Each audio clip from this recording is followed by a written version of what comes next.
What's up, y'all? It's your boy, Roscoe P, and I've been slacking on my tales from overseas. I'm so sorry, y'all. I apologize wholeheartedly. Um, Sometimes life, stops you from doing things that you love. Um, just to kind of keep it transparent with y'all at my job, I got a lot more responsibility going on, so it was taking a lot out of me for a while, and I had to adjust to the time, and now I got my timing down so I can go back to doing things I love, like bringing y'all tales from overseas. Man, I miss this. I missed y'all, man. I miss talking to y'all about these tales from overseas. But thank you so much for hanging in there and waiting for another one of my tales, and I appreciate you. I'm gonna get right into it. This tale comes from Japan. And a lot of my tales come from Japan because I lived there so long. So just so you know, this tale comes from Tokyo. uh, I was in a bar one night, and a lot of times when you're in bars in Tokyo, you meet a lot of Japanese people, and these Japanese people are very nice, very very nice. And a lot of times, what they do is they'll buy a very large container of beer, and the glasses are small. So sorry about that, y'all. The glasses are small. So normally what happens when you get a small glass, the person that buys the beer traditionally pours you a glass, pours them, and you guys drink the beer together. And that goes with anybody.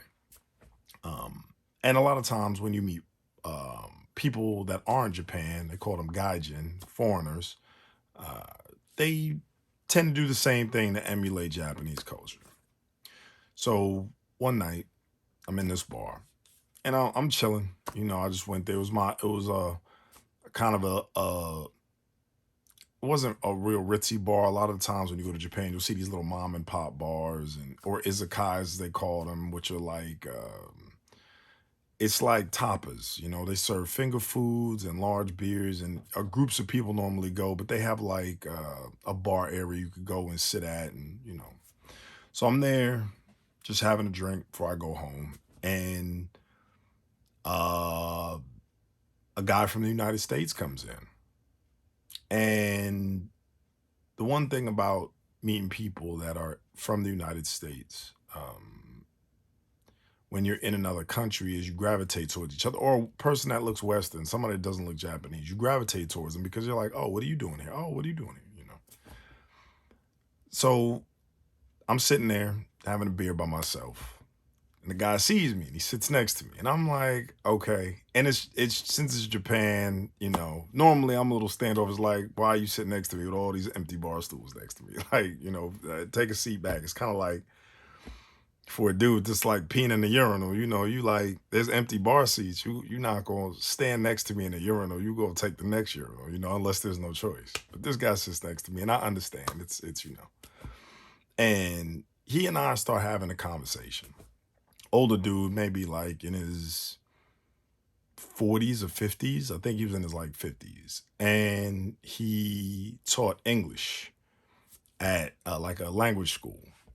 And he and I were just chopping it up, talking about America, things like that. And, he's like, what are you doing here? I told him what I was doing there. And then he said, well, what are you doing? I was like, what are you doing here? He's like, I'm teaching English. I said, okay.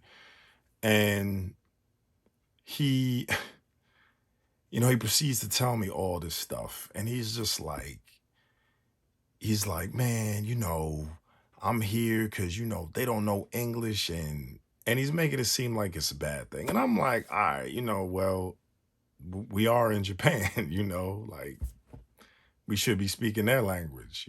You don't go into somebody's house and demand that they speak your language. If you go into a house where people speak French, you're not in there like, y'all speak English. Or if they don't know English, you're not like, oh, y'all don't know English. That's messed up. It is what it is. Like, we in their country, I got to learn their language. That's my mindset when I go to places. So kind of hearing this guy talk I was just like, and the more he went on, the funnier it got to me because I'm just like, what are you talking about? Like he made it seem like Japanese people, like Japan was a third world country and these Japanese people like needed the education and everything. And I'm looking at him like, I'm like, bruh, you know these are the same people that make PlayStations, right? Like they make every electronic known to man. Like they're not third world or anything. They just don't speak English. Like that's not an issue or a problem. Like if you gave I was like, and he's like, no, but you know, they gotta learn. And I'm like, listen, man. I'm like, do you have a PlayStation? He's like, no. I said, what kind of TV you got back in the States? He was like, I got a Sony. I'm like, you know Sony's Japanese, right? I was like, I can't make a TV. Can you make a TV? He's like, nah. I was like, yeah, then bro, these people are smart as hell. Like, I don't understand. Like, you can't equate speaking a language to intelligence, in my mind at least, you know. I know other people might think differently, but in my mind, listen, you smart, you smart. You can build a television, PlayStation. So I'm trying to convince this guy, like, this is not where it's like you're not in a third world country, man. He's like, nah, they gotta learn English. I'm like, they've had TVs and cars since the 80s, man. Like, we just getting that stuff. We was just getting it. Like you had to pay a premium to get like a screen in a car. And when you did, it was trash. Japanese people have been having screens in their cars since the 80s. And the Japanese screens in the cars, you can actually watch TV. Like if you at a stoplight, you turn to like a normal broadcast channel, click, and you're watching regular TV, chilling at a stoplight. I'm like, we don't have that. So I was sitting there going through all the technology, like technological advances of Japanese people. And I'm just like wilding out. And then it was funny I had that conversation because a friend of mine, the way basketball works in Japan, and I'm gonna link all this together. The way basketball works in Japan is companies have teams, right? And a friend of mine played for a company, and they gave him a tour of the facility and some of the things they're working on and all this stuff. And I swear to everything, they had a television that you could roll up like a poster. I kid you not. They had a television you could roll up like a poster. And I was like, yo, how much is that TV? And the guy's like, it's not for sale. And I'm like, I will give you everything for that TV right now. He's like, no, because the way the technology works, and this is how the guy explained it to me. He said the way the technology works is we can't sell this product because we'll lose money on the technology that we already have out now. And it kind of made sense. Like, why would you introduce this crazy new product that I don't even think people were ready for at that time and then lose money on the other products? Fast forward, I see that same TV in like a technology trade show. And I'm like, I saw this so many years ago. So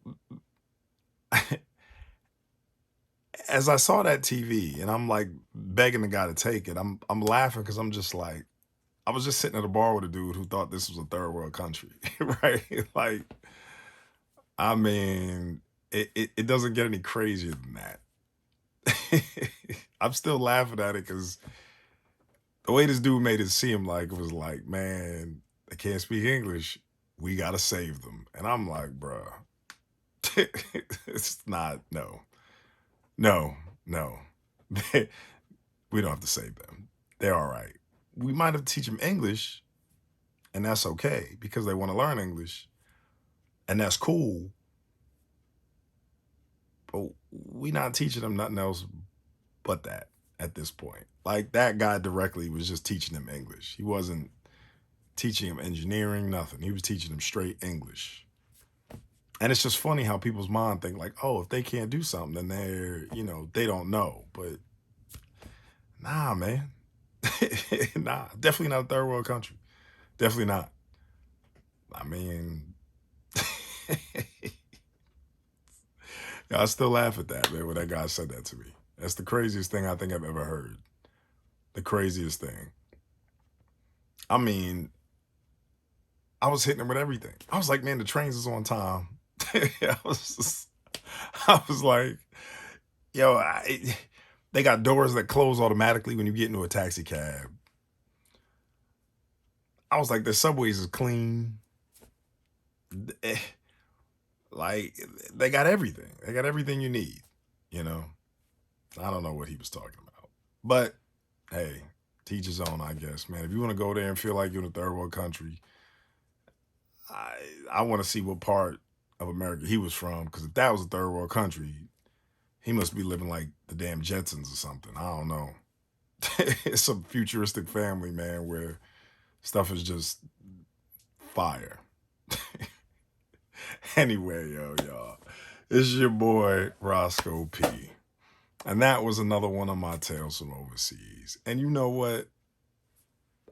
I love bringing these to you, man. So I'm going to do this more, way more often. And I know I said that before and I apologize, but it's definitely coming, man. Definitely coming. Um, on a side note, I grew a little bit of a beard, if you like it, hit me with a comment on it. If you don't, hit me with a comment on it as well. Let me know. Should I shave it? Should I keep it? I was going to keep it. But, you know, who knows, man? Who knows what'll take me? Anyway, it's your boy Roscoe P. If you like this content, please like, subscribe, tell your friends, and we can go from there. All right? I'll definitely give you more stories coming out. All right. Thank y'all.